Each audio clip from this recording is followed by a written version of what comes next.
program. This recognition highlights OAC's achievement in closing the academic achievement gap and is a testament to the dedication and hard work for the school's teachers. Beyond the specific award, this celebration is part of a larger picture of growth and learning across the district. Now, we're going to head on scene at OAC with our investigative reporter, Jade Terry. Thank you, Aria. I'm Jade Terry with SFT First Hour Journalism, and today I'm here at Overbrook Attendance Center with Faith Flory, the superintendent. How do you feel about getting this award? I am very thrilled and excited and so proud of all the hard work that's going on here at Overbrook Attendance Center. Our teachers, our leaders, and especially our students have worked so hard to earn this award. Do you believe the school deserves this award? 100%. I don't think we celebrate learning enough, and it just attributes all the hard work that they've done. I think that we need to celebrate learning every day as students are taking ownership in all the hard work that they do here. What does receiving this award mean to you personally? Well, I've worked here a very long time. This is my 21st year at Santa Fe Trail. I've been a charger a long time, and I don't think often enough do we take time to recognize all the hard work we do. Education is a hard job, and it's hard work, and it's every day. And so it's just an honor to see hard work pay off, and I couldn't be more proud of the togetherness that our school shows when it comes to student learning. What are the key criteria that led to our selection for this award? So they look at our data over 3 years, and specific data I'm talking about is state assessments. They are looking at subgroups of students. So we have students, we have boys, we have girls, we have students that are in special education, general education, but they also look at risk factors. And the risk factor they're looking at in this award are students with low socioeconomic status. So what they're trying to show is that are we closing the gap between all student groups so that all students are able to achieve? And we're doing that very much here. So it is an equitable place to learn and that everybody can grow.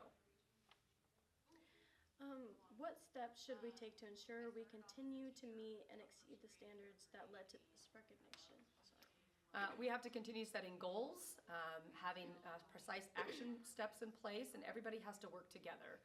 Our students have to take ownership of their learning, and then we have to celebrate. I think celebrating is one of the most important things we can do. It really ties everything together.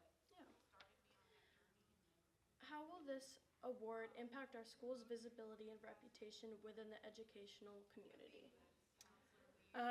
I think with public education always being in the spotlight, it's on the news, we're all over Facebook, I think it will really show the community and the people in surrounding areas that we work really hard here at Santa Fe Trail, and it's a great place to go to school and it's a great place to work, and we hope that it draws more people to want to come to school here and live here in our community and celebrate being a charger. Thank you so much, Faith, for your time and congratulations. Thank you very much. Thank you, Jade. We have a breaking update on the case of a missing Kansas woman. The woman who disappeared earlier this year was tragically found in a freezer buried in a cow pasture in Oklahoma. According to recent medical examiner's report, she died from multiple stab wounds and dozens of injuries found on her body. Now to Bo Bennett for sports and activities. Good morning. I'm Bo Bennett with your SFT Sports, and this is about our basketball team. First practice was on Monday. I asked Trevor Moreno, a sophomore on our basketball team. He said it was fun. I was tired, nervous, but I had a good time. In other sports, Santa Fe Trail's cheerleading team is going to state the 23rd. Good luck to our cheerleaders. Thank you for joining me with SFT News. Let's head back to the studio. Thank you, Bo. On to our next story. Approximately 167,000 pounds of ground beef from Wolverine Packing Co. that may be contaminated with E. coli, according to the U.S. Department of Agriculture's Food Safety Inspection Service, is currently being recalled. These items were shipped to restaurants nationwide. The problem was discovered when FSIS was notified by the Minnesota Department of Agriculture of several ill people that reported they consumed ground beef prior to their illness. On November 20th, a ground beef sample from Wolverine Packing Co. collected by the MI Department of Agriculture tested positive for E. coli 0157. So far, 15 case patients have been identified in one state with illness onset dates ranging from November 2nd to 10th. FSIS is continuing to work with the Minnesota Department of Agriculture and Health on this investigation. And now to Jade with the weather. Good morning, I'm Jay Terry and this is SFT weather. Today we have a high of 50 and a low of 30. This weekend we'll get a little warmer with highs of 65 on Saturday and 60 on Sunday. Lowest will be 33 this weekend. On Monday we have a high of 42 and a low of 22. Tuesday we have a high of 44 and a low of 30. On Wednesday we have a high of 42 and low of 28 with some possible rain in there. Thursday we got a high of 40 and a low of 20, and next Friday we have a high of 38 and a low of 24. Next week we'll be getting into some strong wind and some very cool temps. It looks like we're going to be getting into some cooler temperatures now. We advise you to make sure you have coats and jackets and stay warm out there, Chargers. Now back to the studio. Thank you, Jade. Go Santa Fe Trail. We are excited to announce that Erin Metzger, the OAC counselor, has been named Kansas State Counselor of the Year. This prestigious award highlights her decision, dedication, hard work, and exceptional student support. Congratulations, Erin, on this well-deserved recognition. On the scene with Bo Bennett. Thank you, Lauren. Hi, I'm Bo Bennett with Santa Fe Trail News. I'm here with Erin Metzler. I have a few questions about becoming Counselor of the Year in Kansas. How long have you been a counselor? So this is my 8th year as a counselor, and before that I was a teacher for 6 years. So 14 years in education. How long have you been at Overbrook? This is my 4th year here. Okay. Why did you want to become a counselor?